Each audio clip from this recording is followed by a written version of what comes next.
As a descendant of Vietnamese immigrants, I'm the beneficiary of living in a country and working for an organisation that supports inclusion and diversity. Something that has always really resonated with me was the impact of stories and the ability to really challenge my thinking on what was possible. So with that in mind, I'm very proud to introduce today's speaker, Varney, who is the Chief Enablement Officer of the iCare Network, and he's also the founder as well. Today's session will be moderated by Avryl Lattin, partner at Clyde & Co. So I think today's topic really touches on a lot of issues that we are observing within our industry today. And we welcome the opportunity to hear from Chris, share from his experiences, learn from them, and also to challenge some of the thinking that we have within our own minds and how we interact with each other. So without further ado, I'd like to welcome Chris and Avryl to the stage. Thanks so much.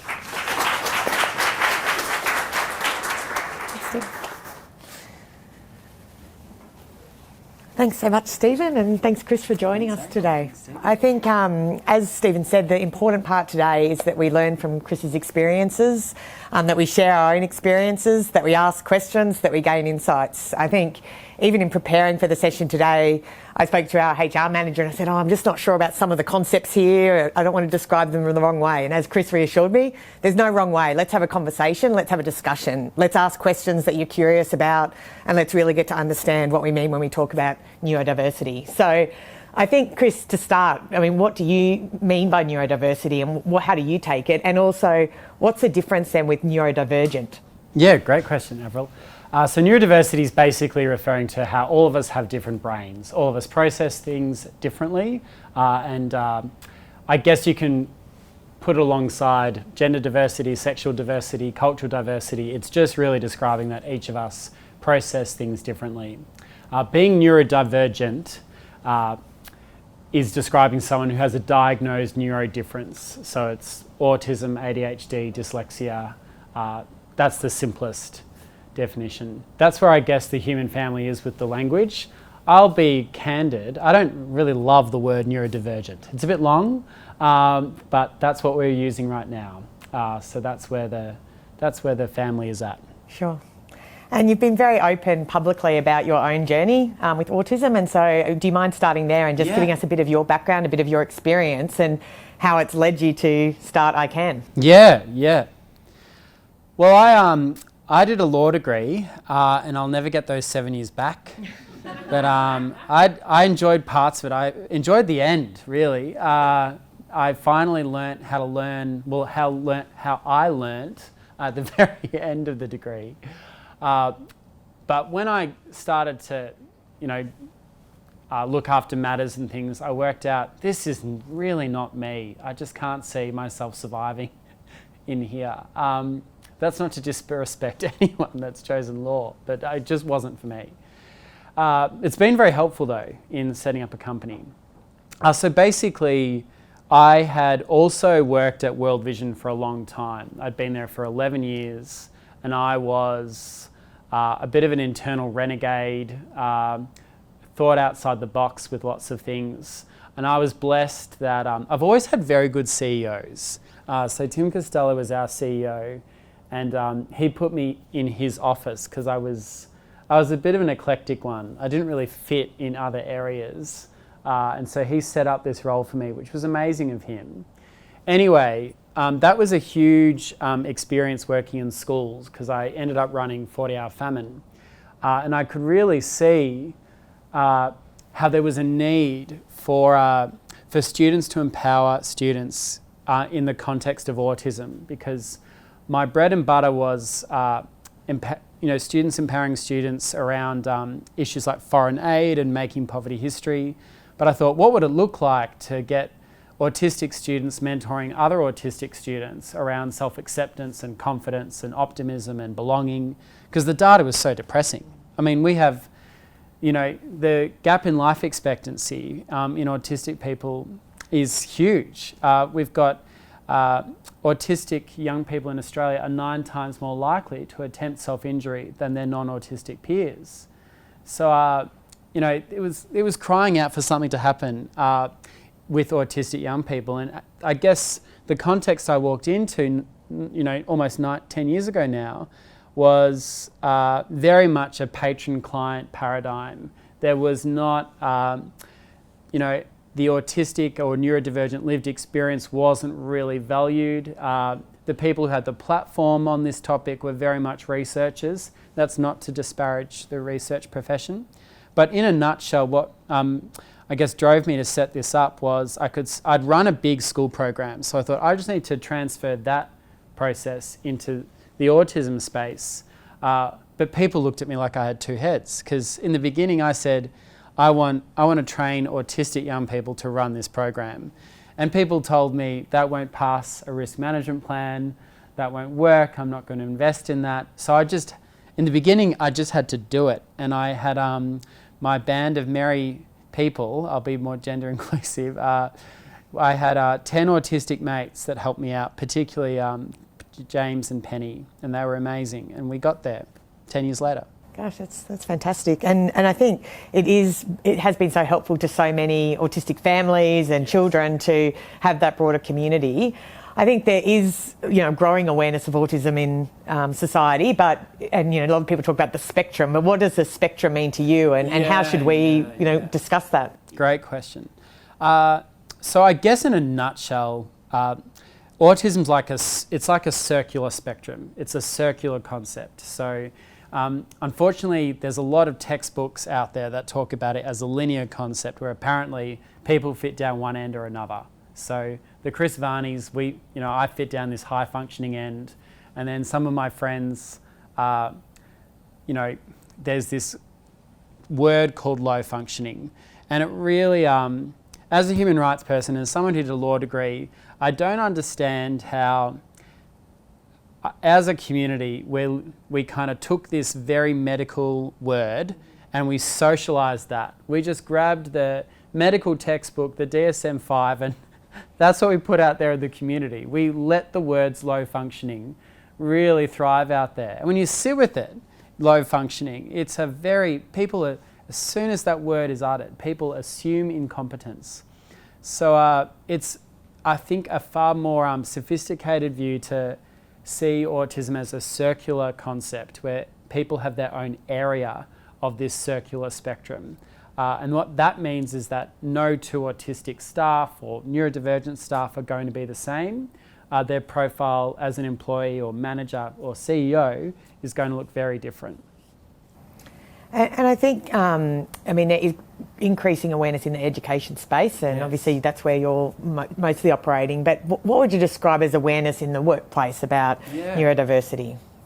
I think what we've seen is an awesome movement, particularly in IT, software testing around creating deliberate pathways for autistic and neurodivergent people to be analysts in those spaces. But I think what's finally starting to happen is we're acknowledging neurodivergent people can work anywhere.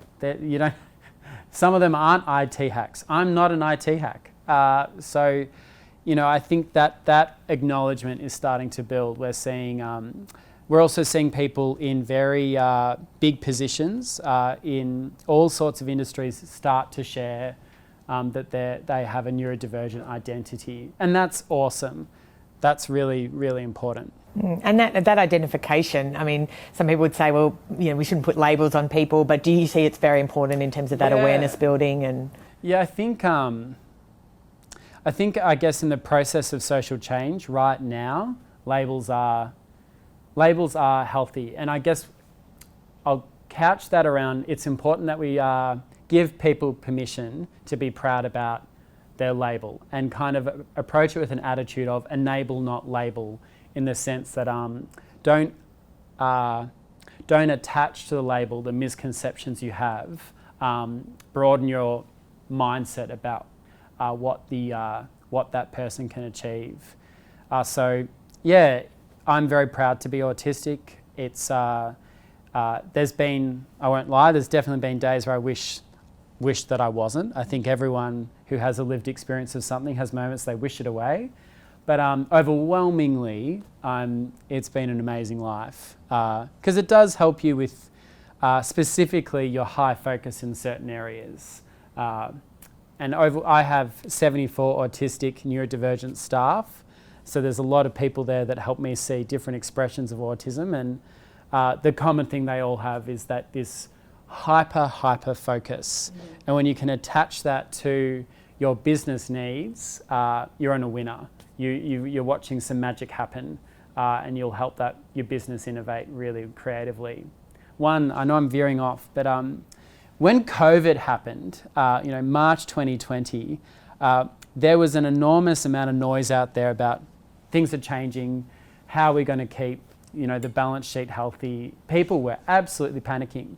I found that having so many autistic neurodivergent staff, my staff are very concrete, practical people, and they just got on with it. They didn't buy into the noise at all. And so we grew by 300% during COVID because they just got on with a lot of creative problem solving. So we were an online story. We put one of our business streams, we really built it online, and that went really well for us in that phase of the business.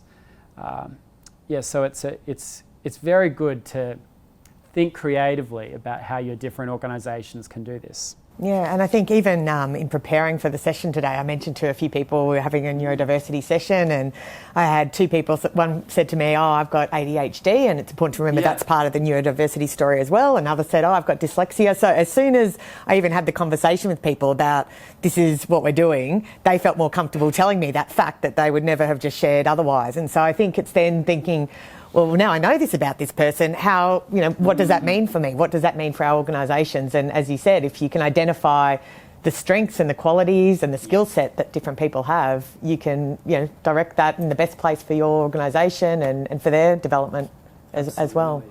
Can you talk us through a bit of the objectives of ICANN? I think, we've talked about the schools and a bit of work that you do with workplaces, but just to get that understanding of how you're going about promoting that mentoring program. Well, in the beginning, like a lot of businesses, you go out to market with an idea, and inevitably when you're setting up a social enterprise, I was 26 at the time, I was very green, very wet behind the ears. I'd had some junior management experience, but I didn't know what I was doing. When people said, I want the risk management plan, I didn't know how to write one. I was very inexperienced in some ways, but I guess our objectives at the beginning were it was a very broad one to, drive this rethink on autism. But that caught on. There were a lot of people who were captivated by that, and a lot of parents in all sorts of senior spaces reached out to me and wanted to be part of that rethink. But then the business streams developed. So we run a big school mentoring program and a big online mentoring program, and right now we're in the throes of trying to scale them because we're in 130 schools and we have 1,500 young people in our online service. To be specific, we're working out how our CRM needs to look and how all the systems need to connect and what our workflows need to be. It's a mini nightmare behind the scenes, but I enjoy that. I think you have to have energy for that. So our objectives are, we do want to nationalise the school program, the online program. The data says that it's really supporting the social connections of neurodivergent young people. And the school program says that it develops this lovely acceptance. It's this safe space for kids at school, both in primary and secondary. And there's that awareness of the next generation, I think, also coming through. But in terms of young people that you've seen go through that mentoring journey and might be then entering the workforce, what do you see as the biggest challenges then at that stage? And as employees or workplaces, what can we do on that part of the journey? Yeah. This is a big one. I've written a lot down to help you practically. I think firstly your recruitment and your talent acquisition process. You would already have a lot of strengths about that, and none of what I'm saying is meant to turn everything on its head, because you would already be doing a lot really, really well. I've found that it can really help to give any autistic adult, in particular school leavers, a bit of a heads up about what the interview looks like. Providing the questions beforehand. you'd need to do that fairly by everyone. I am a fan of throwing in 1 or 2 questions on the spot. I think you have to have, you need a natural flow of things. An interview needs to be a conversation, of course, but it does help to rely less on people's ability to verbalise on the spot. Some autistics are brilliant reflectors, and their best participation is post-meeting. And that can be amazing, and that can be a bit challenging at times. The next thing is really supporting your managers, some of whom might be neurodivergent, to just work, get some examples of how they can maybe subtly change their soft skills around coaching and developing staff who might be neurodivergent. So practically, performance reviews are a big anxiety for any worker, but they do require a lot of self-initiation of where you verbalising where you're at, what you've achieved, and how you can learn and develop. And sometimes neurodivergent staff really struggle there. So it can really help to provide scripts and examples, because you might have someone who's brilliant in one area, but in the parts of the workplace where they need to self-initiate and work in areas that might feel more abstract for them, but very intuitive for others, that can be a real challenge. But if you're a manager that is very open-minded, but has had someone come alongside you and give you courage to discover ways of doing things differently, then you're going to build up your team and you're going to do a great job. But I think it is managers really supporting each other and admitting that there's going to be a lot of failure here as well. And I guess I need to be upfront. I've made a lot of mistakes. Has every employee loved ICANN Network? No. There's a lot of staff who have loved it. 31 of our 74 neurodivergent staff have come from our high school program. And then there's a lot of staff that have stayed here for years, despite the chaos of a 9-year-old, 10-year-old organisation. So you have to embrace the mistakes that come with this, because, especially neurodivergent humans, a lot of them are learning how they process things on the spot as well. There's still a lot we're learning about these conditions. So it's giving permission to each other to kind of make mistakes and grow from them as well. Mm. And I think, a lot of the stats show that, there's a lot of unemployment amongst neurodivergent people. Yes. So it's getting, how do we as a community and as a society and at various organisations actually enable people to get into that formal workforce as well. And then I think the points you raised about management, once you're in a job, it's really working out how do you make sure that people have opportunities, or not forcing everyone into a certain mould, because that's what we've been accustomed to previously, and just looking for those different opportunities as well. In your organisation, obviously you've managed a lot of neurodivergent teams. Like, can you share a couple of the stories with us about those experiences? Oh yeah, there was no book at the beginning, so I was totally just going in blind and learning from failure. I learnt that it was really helpful to have immediate feedback mechanisms, and to just give everyone permission to give feedback, and to rely less on the annual staff survey, but just empower the room to give quick feedback. That helped me a lot, because that's probably the one advantage I had, was that I was already neurodivergent myself and I was open to feedback. There was a lot of skills I didn't have, but that helped me a lot.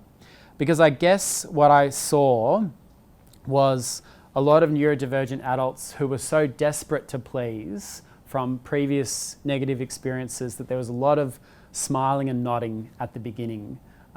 You'd set up a project and you'd get everyone to agree on their tasks, but you'd see a lot of smiling and nodding. But we changed that when people did give more feedback, and you asked them to repeat back what they were agreeing to.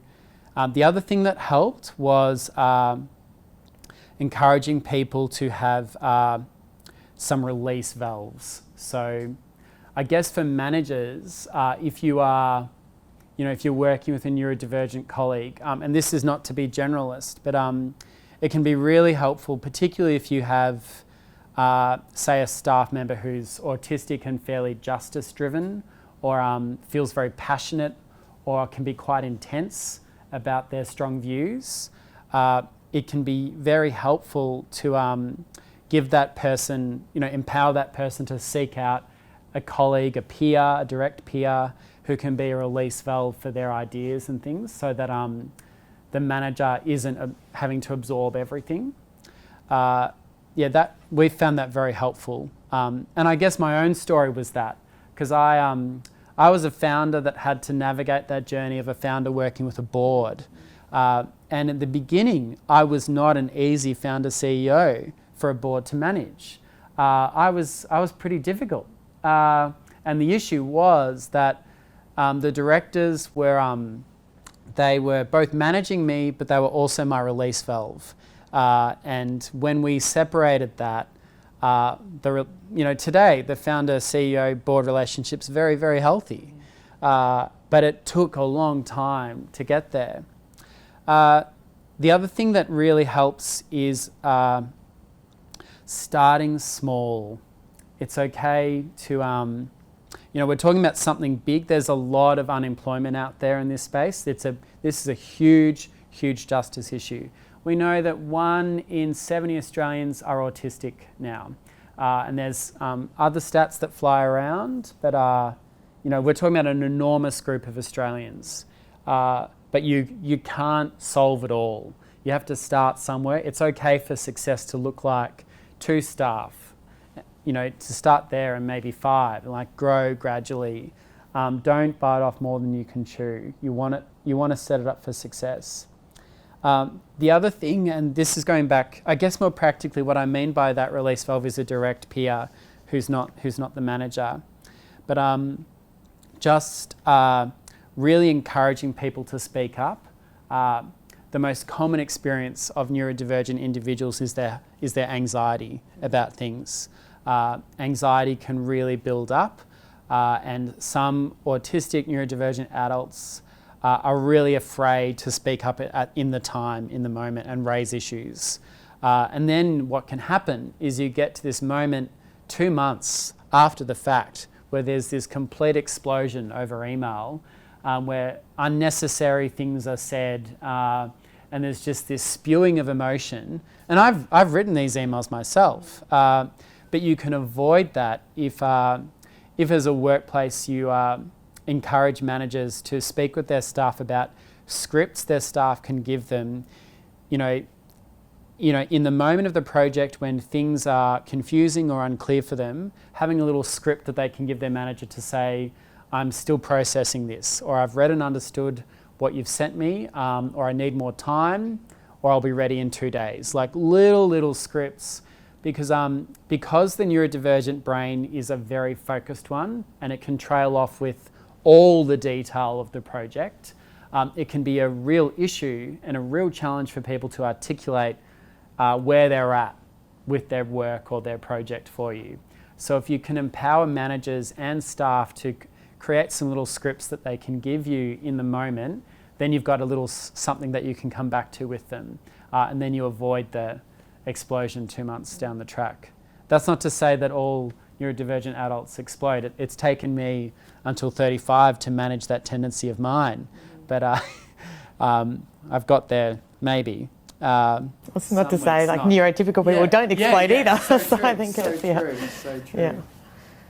No, those are really helpful tips, I think, because I think people are nervous on both sides. And I mean, it's very interesting talking to you earlier just about your experience being an employee in an organisation as well. And now that you look back on that experience, I mean, I think everyone's nervous the first day they start a job. But I think, again, what would your tips be for that inclusiveness from the outset and openness for the discussion? Yeah. Well, I guess a great sign of success is if your employee shares with you that they identify as neurodivergent or autistic. If you achieve that, then you're already aware, you know that you're quite an intuitive manager, your staff feel safe with you, but don't expect that at the beginning. That is something that obviously has to be earned. I guess the big thing when you're starting if you're let's say breaking in a neurodivergent adult into the workplace, is challenging maybe misconceptions you might have about the emotional capacity of neurodivergent adults. There's a big myth out there that we can struggle with emotions, or that we lack emotion, or that we lack empathy, and I really, really challenge that. Overwhelmingly, I've found that we are a more emotional group. Overwhelmingly. We are a hypersensitive group of people, and that's why I've learned a lot about feedback. Because obviously feedback it's an art form delivering it, but I would really encourage you, if you are managing an autistic person or an autistic manager yourself, that's a really important myth to bust in the workplace, that emotional one. Because I remember, I'll share another very personal example. When I was managing my first team of 6 people, I've already shared the workplace it was at, I had a staff member who was far older than me, who sat down with me in one meeting and said, obviously I know you YouTube talk, your TEDx, I know that you're autistic, so I know that emotions must be an issue for you. And she really spelt out for me how something might be impacting her. And it was just, she had fair feedback, but it was just, I could see, wow, the workplace really thinks that neurodivergent adults can struggle with emotions. But I have found the opposite, absolutely. That's really interesting. And it does come down to, preconceptions people have, and then also, I guess treating every person as an individual and trying to understand what's driving them and the circumstances that they're dealing with. I think in the context of Dive In, I've been reflecting on the insurance industry and the diversity in the industry, and I think it is one where there are so many different roles that, although probably we haven't, actively talked about neurodiversity for a long time, that it has been quite neurodiverse. So, we have roles that are much more relationship oriented, or we have roles that are very technical, very focused on, numbers and risk assessments and things like that, through to claims and underwriting. There's just so many variations of the roles there. So I think it's about identifying the skill sets people have then, and where neurodiverse people can add to that skill set.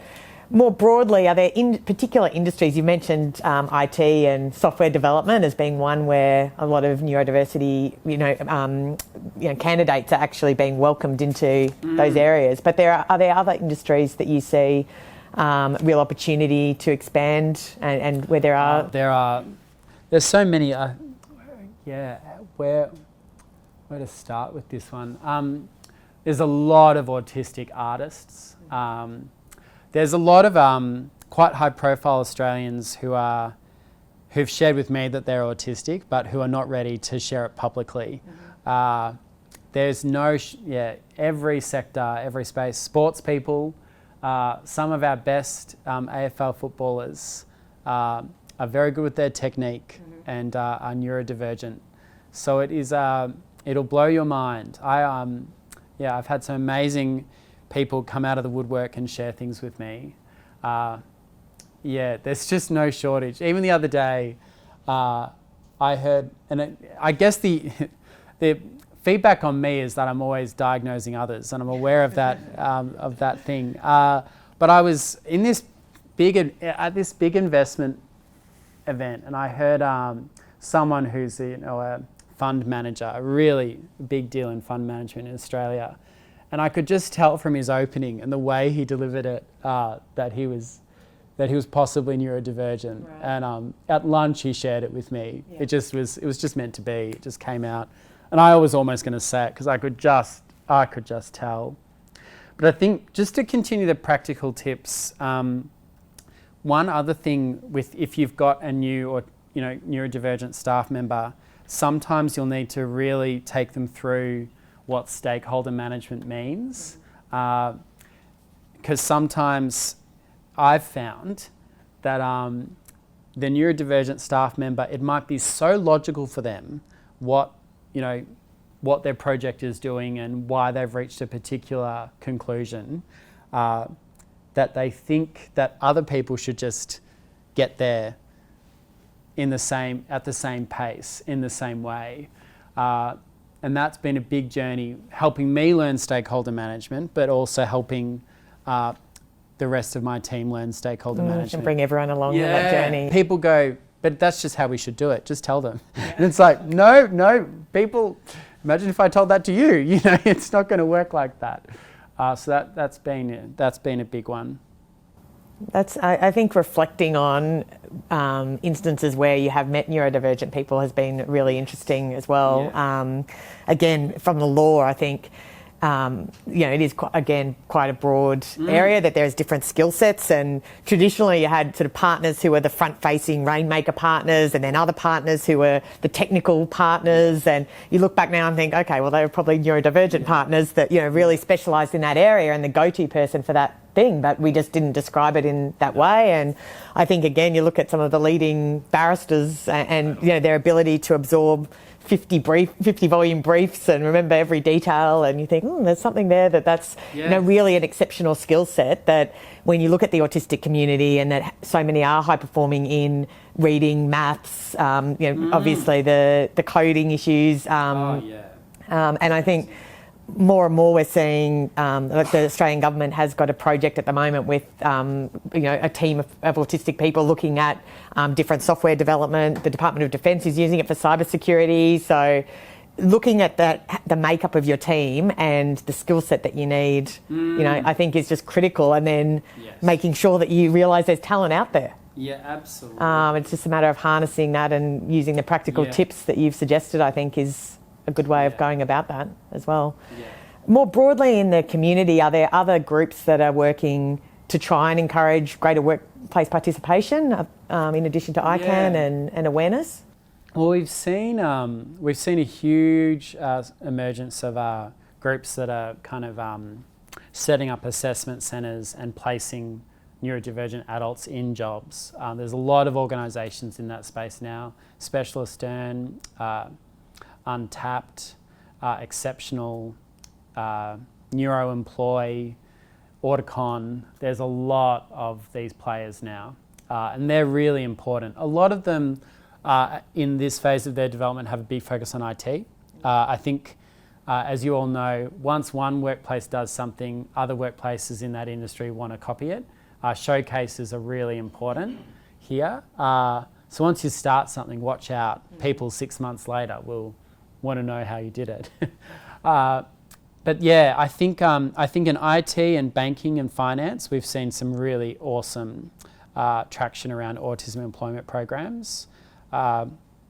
Certainly in the public service, we need to start translating that. Obviously, I'm focused on education. Sure. How do we help the principals who are autistic? How do we help them disclose? How do we help teachers share it more widely? All of that. That's our focus. And I want to turn now to look at what we'd say is neurotypical employees in a business, because I think it's not just about the organisation having a policy, it's about how we all work together as a team. And so how can you be an ally of a neurodivergent person, and what sort of suggestions do you have there for workmates? Yeah, I think understanding that the first tip I'd say is understanding that everyone has their own timeline. Some people really need a bit of warm-up time before they head to social events like Friday night drinks and a lunch. Sometimes those social spaces need a bit of structuring up. To give an example, it took us 5 years to get like a Friday afternoon hangout going. It took a long time. It was not it was an idea, but now it's got a nice little following, but it wasn't quick. Other things,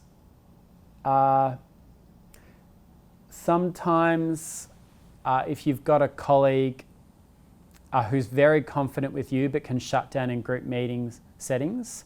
Sometimes it's really important to be just, over encouraging to build up that person's confidence, because you might have a colleague who's, solving some of the big issues that you've got in your team, but they're not voicing it with the right influences in the business. And you might need to really invest in their courage. And it's simple things like encouragement, speaking up for them at the beginning, just really being a bit of a champion for them. The other thing is, don't be nervous, just be yourself. Don't overthink the words you use, the language you're using. I think organisations who do this well just give staff permission to kind of, meet them where they're at and let the organisation's language evolve on this. I think that's really, really important, so that that your culture is being built up as these staff are hopefully coming into your organisation. And then, I guess sometimes don't judge on neuronormative standards. Sometimes autistic or neurodivergent adults can have parts of their executive functioning. So what I'm talking about is their working memory, their planning and initiation skills, their ability to set up a task from idea to completion. Some of that can be challenging for some autistic neurodivergent adults. And I guess when they're working on areas that are right up their area of strength, their executive functioning is incredibly advanced, and you're probably going to see them turn around work quite quickly, far earlier than expected. But if they're working on something that is not up in their area of strength but that has to be done, they might need to keep voicing where they're at. And I guess that's the importance of feedback mechanisms, is before it gets to this moment where I'll think about how I share this story in a safe way. I'll have to be extremely general.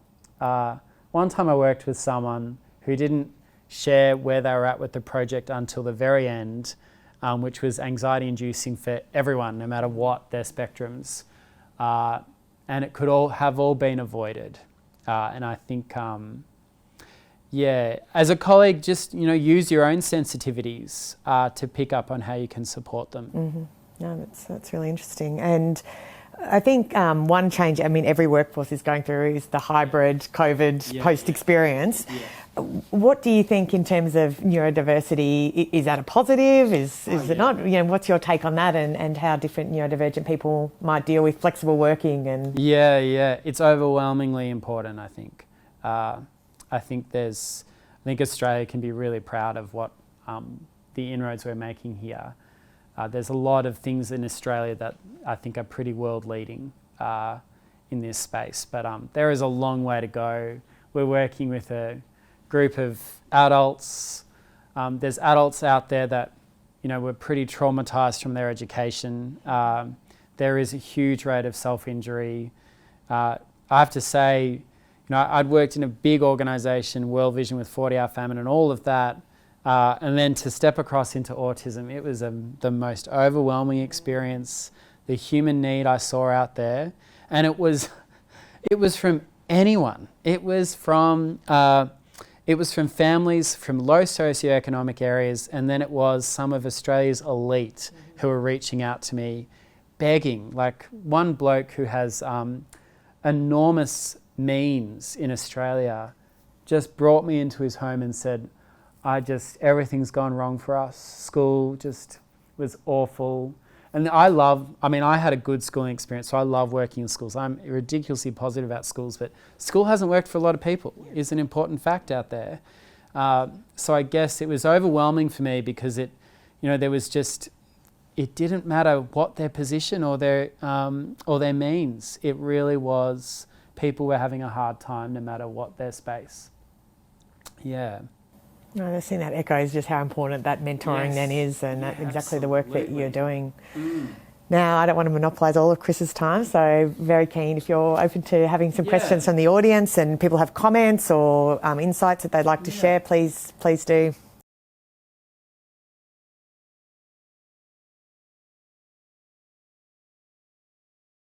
I do. I live that life.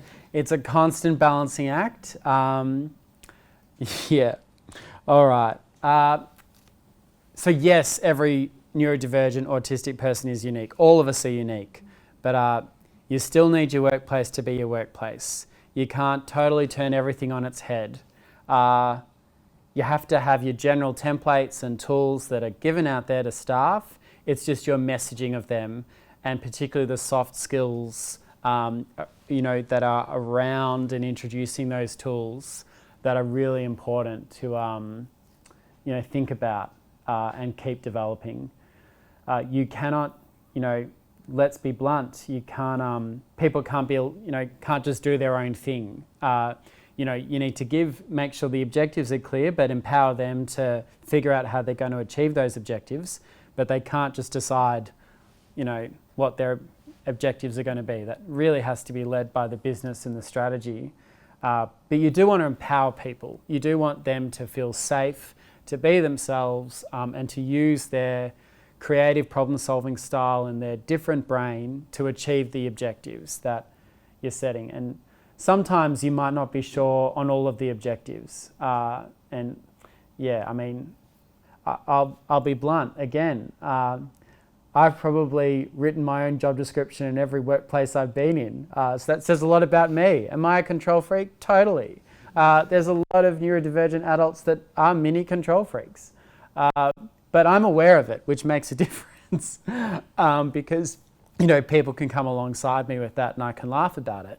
But it is about, I think the more you can in your teams talk about how each of you work, the more you kind of broaden it away from people having a diagnosis and just talking about how do each of us leverage our strengths to achieve the team's objectives. The more, we're talking about autism and neurodiversity today, but the more you can broaden it to, what things some people do quickly, what things some other people do a bit slower. That's just, I'd encourage you to broaden it as much as you can.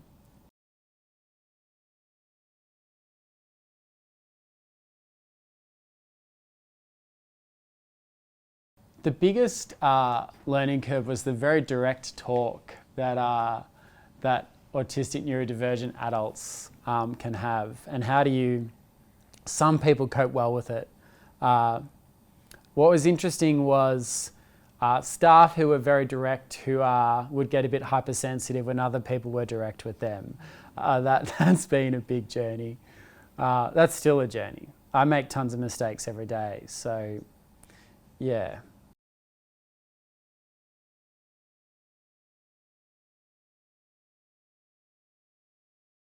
It's the little things, like in team meetings, managers being brave and being vulnerable and sharing. That item comes really quickly to me because that's my bread and butter. Or this one, I need a bit more processing time on that one. If you start to introduce these simple scripts like, that one's right up my alley, or that one I need more processing time, that one's a bit of a struggle, sometimes I need assistance with X, Y, Z. It's that type of language. If you can promote that, you will start to achieve the sharing of people's identities. And I guess the reason I'm saying it that way is you don't have to have a diagnosis to need your colleagues' support in different areas.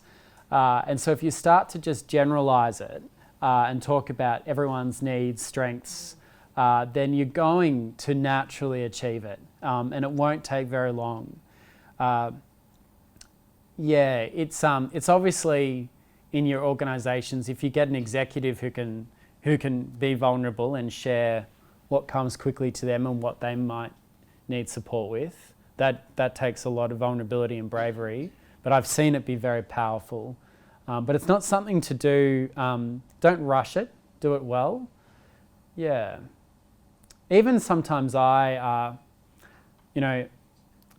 feel like as a people leader, sometimes I need to put an avatar on to pretend I've got it together on a project. And really, I'm just as terrified as anyone else. But because I've got that CEO title, I've got to look like I've I'm completely in control, and sometimes I'm just not. So it's, you know, I'm starting to get better at voicing my own needs, but it's been a journey, because at the beginning, for me, in my context, it was just me, and the whole thing was reliant on me, and that I just had to do it to help my mates kind of survive the journey with me. But I'm getting better at voicing my my needs now.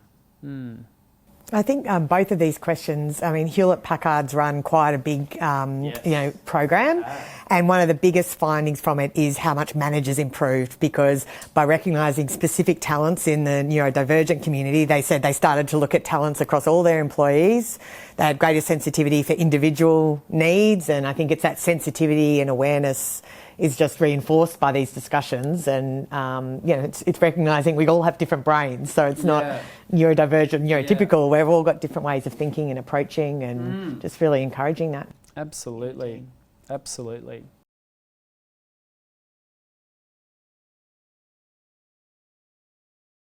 Oh wow, this one's huge. I think here again, it's at the beginning, you need to have a very trusting relationship with that employee to kind of reach them on those topics. At the beginning, I'd encourage you to kind of go in not basing it on any neuronormative standards. If they're always online, a lot of my people are always online, that might be how they connect socially with others in the interim. I remember one of the core team in ICANN at the beginning, their whole social experience was Twitter. And I mean, this individual's extraordinary. But I guess once you're in a more trusting relationship with them and you're very safe for that person, you can have the conversation of, you know what, we can stress less on that one. You don't need to be here till 7 o'clock or here crack of dawn finishing it, because we've got the project plan, we've got a while here. We are a very intense group of people at times, but we also take a while to let people in, and we need to let you in for us to admit, oh yeah, I can call it on that. But it's getting in. How do you feel safe for that person? And then you can talk about the healthy habits and things.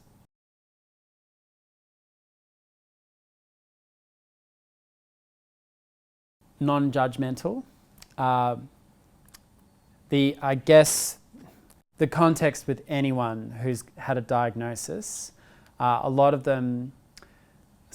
people have experienced a lot of trauma when they've been trying to navigate the allied health space and the schooling space, and when they're received with just acceptance and believing eyes, it sounds so simple, but because we are such an intense group of people, we can sense when people get us and accept us, and so it's really important that we have that sixth sense of you, that you accept us as a person.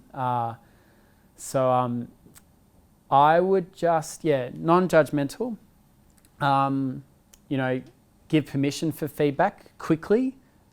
In the moment. If you can get it in the moment, it's far better. Still keep firm expectations. I would never walk away from deadlines. Deadlines are really helpful in helping anyone facilitate learning on how to do things. But all of you would already know this, but be firm but fair, but open-minded.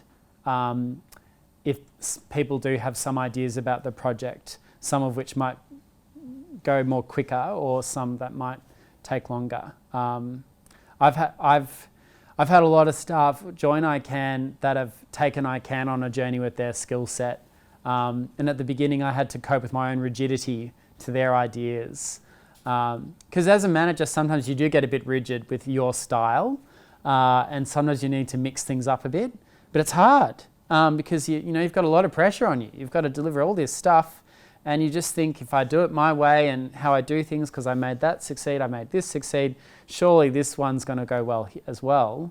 But sometimes if you're just stuck in your own patterns, you miss where it can take you and the business. So I'm speaking that to myself as well. Yeah, I had to manage my own rigidity a lot. I'm still doing it. Yeah, that's sometimes, I guess as a founder, you have to be upfront with yourself. Sometimes the biggest blocker for ICANN has been myself. But also sometimes the biggest asset for ICANN has been me. But that's the founder story.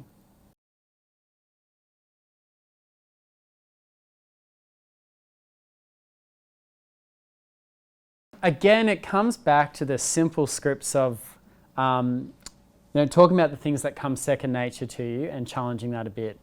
All right, I'll share one. I love tables. I survived my law degree by putting everything in little word tables. I know it sounds really simple, but that's just what I did. I put everything in checklists. But I've had colleagues that have joined ICANN and taken me through spreadsheets and Miro and Monday.com and all these other options. And that's really helped me to kind of branch out. But I still love my tables, but it's, yeah. But it's, yeah, I think tabling what is second nature for you is the first tip. But then, kind of laughing at that a bit and saying, what are some second nature things for you? Normally this is, number one for me. I think I have a lot of staff that obviously try and influence me as a CEO, and I notice I'm extremely concrete. When people say, big motherhood abstract concepts, I don't take it in, and I've just got this basic reply of, can you break it down for me in really concrete terms? What are you asking me? And that's been successful, and that's just my rigid script. But once they do that, I'm with them. So, but you have to kind of start small here and just empower the room to all admit the things that might be real hang-ups for them. Well, I guess your own differences position you to really pick up on how what other staff need. I think being neurodivergent is a natural asset for a manager and any business leader, really, because you're aware of your own sensitivities and needs, and it can help you with supporting others. What can be tricky is, in my experience, sometimes I've been so hyper-focused on the needs of my team and the needs of my goals, I've really struggled to bring my stakeholders with me and manage upwards. So let's be very honest. When I was a junior manager at World Vision, running 40-hour famine, I had the Hogan profile done with, the 360-degree review, and my whole personality put in, line, bar graphs and all of that. And I did, some of that was helpful. But I found that overwhelming feedback from my peers was, Chris has a great relationship with the CEO and normally has such outside-the-box ideas that the executives all play with him, but he doesn't bring his stakeholders with him. And that was my issue. I was that person that went, do I really have to update IT on that? Can't they just read my email, get the brief and move on? I'm the segment manager, I'm in marketing, that's the idea, everyone loves it, just get on board. That was my natural thought, and I really struggled. It took me a long time to learn, I have to play the game a bit here and really, hit the curb and kind of onboard people. But once people told me, you're selling the idea. Stakeholder management is this art form of just getting out there and doing a bit of PR about the project, and but being open to adjustment around it and feedback, that helped a lot. But that was, the 360-degree review came back with stakeholders. I was like, they're the issue, not me. But then I got over it and worked out, no, this is always, and that was the same issue with my board in the beginning. They were like, we're all here to help you, but you're not bringing us with you. So, but I'm much better at that now. Not amazing, but a lot better.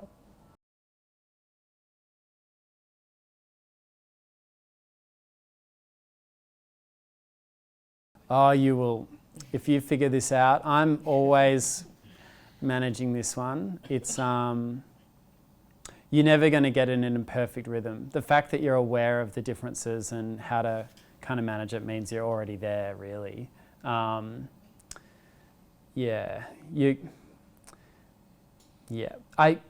are moments, phases in the project or the team where you can really play to each other's strengths. But there's a lot of moments in the working week where people have to do things they don't want to do. And you just need to share with people an attitude of, we all have to do that. That's just a job. There's crap parts of every job and there's amazing parts of every job. And I do believe in indirect feedback. Sometimes other people take it well, sometimes they don't. But the fact that you're aware that that there is such a range is a huge advantage. There's nothing like being honest with people as well, as a manager, and sharing, I'm working out how we use everyone well here. Do you have any ideas on how I do that?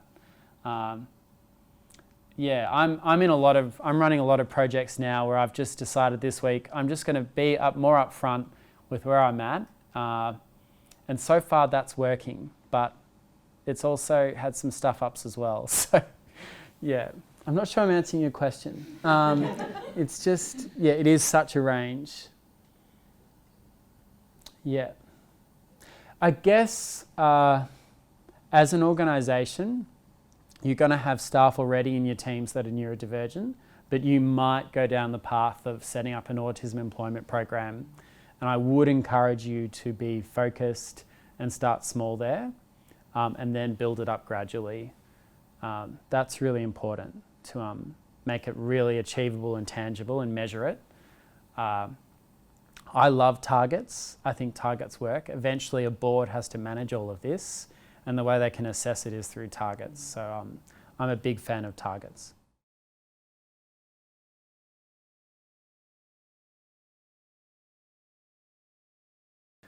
I would start small, but I would really prioritise firstly the introduction to a workplace.